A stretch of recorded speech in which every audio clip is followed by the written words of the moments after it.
Welcome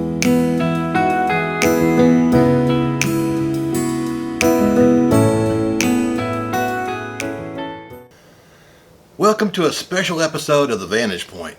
We're going to take a break this week from surnames and take a look at the contribution of some political religious ideas that came into America during the colonial era and which shaped our future. Now, as suggested by the 17th century Scottish professor Andrew Melville, who was also the principal or the senior academic officer of the University of Glasgow, he called King James Stuart a silly vassal. Now, a silly vassal of Christ. English pilgrims in colonial America represented only a portion of the population that wanted to purify the church, folks. Scotland and Ireland were full of those folks in the 17th century. Now, I don't take that as a derogative statement. It's just a reality. They were going to go into an errand into the wilderness. Now, when they felt their efforts were in vain, they turned their attention to America, where others of similar minds were already settling. Over 100 years after the Pilgrims made Plymouth Rock their home, a frustrated Ulster magistrate made an observation of Presbyterian ministers who, he claimed, have taken sheer pains to seduce their poor ignorant hearers by bellowing from the pulpits that God had appointed a country for them to dwell, and desires them to depart thence, where they will be freed from the bondage of Egypt and go to ye land of Canaan. Now, throughout the 17th, early 18th centuries, sentiments such as those helped convince more than 250,000 Irish Protestants who were subjects of the crown to become colonial Americans. Now, it's hard to overestimate the role that ministers and other learned people had in encouraging Christians, including the future governor of Massachusetts Bay Colony, John Winthrop, to set sail for America. In addition to the ministers' concerns about who was the head of the church, there were several other reasons that many Protestants thought were overreaches by the royal government of England, Scotland, and Ireland. In other words, the government of Great Britain and Ireland. Together, these reasons were the seeds of dissent, and the unique political and social institutions that gave America its exceptionality grew from them. Republicanism in 1603 is something I want to talk about now. James, who had been the King of the Scots since 1567, inherited the throne of England from his cousin Elizabeth I. A few years earlier, in 1599, James had published Basilicon Doron, in which, among other things, he argued for the divine right of monarchy. Having a divine mandate meant that the king could rule absolutely, if he chose to, and had the political guts to do it. Now, James, however, had already learned the nuances of politics and knew when to let go of an unpopular idea. After all, he had been the monarch in Scotland for several decades. After King James died in 1625, Charles I, his son, inherited the throne, but he was less able to govern the diverse people and lands that they had ruled. He never really went back to Scotland. I mean, he didn't know much about anything except the court around London and around England. Once his dad moved down to London, Westminster, in 1603, he pretty much stayed. I think he went back for a couple of visits. That is Charles I anyway. Now, Charles took to heart the meaning of the divine right of kings, and it cost him his life in 1649.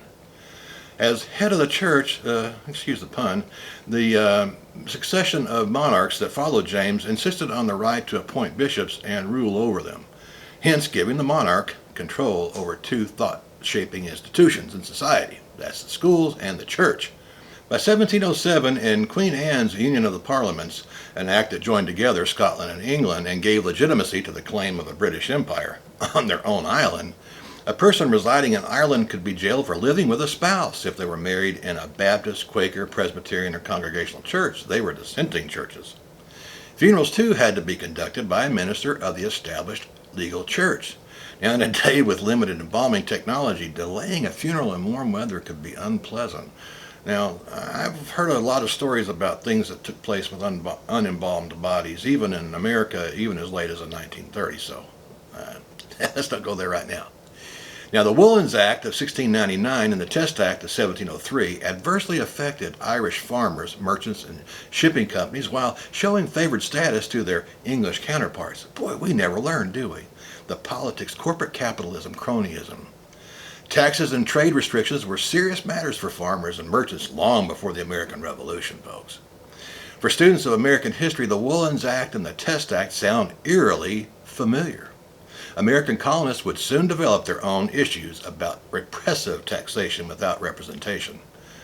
The Sugar Act, the Quartering Act, the Stamp Act, the Townshend Act, and the Proclamation Act, among others, led to the American Revolution. The Declaration of Independence, with its acknowledgement of God as Creator, who endowed us with certain inalienable rights, led to the Articles of Confederation. But a confederacy gave the American government too little power to protect citizens, as well as regulate currency and encourage commerce. From 1787 to 1789, delegates gathered at the Old State House in Philadelphia to consider replacing the Articles of Confederation. The delegates chose a Republican form of government, guided by a constitution. Now, in a Republican form of government, leaders are elected from the citizenry and serve for a specified period of time. It's not a lifetime job. Now, they follow laws that are codified in a constitution or charter, and it's a form of representative government, but it's not a pure democracy in which a simple majority makes a decision. Regarding the newly established Republican form of government, there's a tradition that says, that claims that a crowd had gathered outside the hall as the Constitutional Convention came to an end. When Ben Franklin emerged from the hall, a woman named Elizabeth Powell stepped from the crowd and asked, "Well, Doctor, what have we got?" People spoke with a British accent kind of back in those days. "A republic or monarchy?" Franklin replied, "A republic, madam, if you can keep it." The event of Franklin meeting the woman is most likely fictional or apocryphal. Nonetheless, what the person who started the tale meant was less about the form of government and more about what it takes to maintain a republican government. According to constitutional historian Nathan Coleman, Republican theory, from the time of Plato and Cicero and continuing through Machiavelli and the 17th century Republicans and then the founders, all maintained that a republic could only survive if the people were virtuous. Of course, virtue was multifaceted. It meant being frugal, moderate, as well as morally upright. On top of that, people had to realize that liberty and power were always in conflict, with power winning nearly all the time. Thus, it was incumbent upon the Republican people to be sensitive to threats to liberty and vigilant towards government. Finally, if liberty became threatened, the people had to defend their liberty against internal and external foes. Consequently, when Franklin said, "If you can keep it," he meant it literally, that it's up to the citizenry to keep up a republic. A monarchy is self-sustaining through heredity. Republics, by definition, are not. In many ways, the seeds of dissent were planted in a theologically rich field.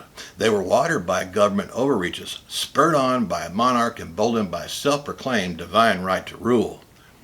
Reactions to those overreaches embraced a view that Christians under the rule of the tyrannical monarch were like the children of Israel. They were to go on an errand into the wilderness, just as Moses and his people left the bondage of Egypt for Canaan. However, the Canaan of old was not to be found. There was a new Canaan, and it was called America. Thanks for joining me today, folks. I'll see you next week here on The Vantage Point. Bye-bye.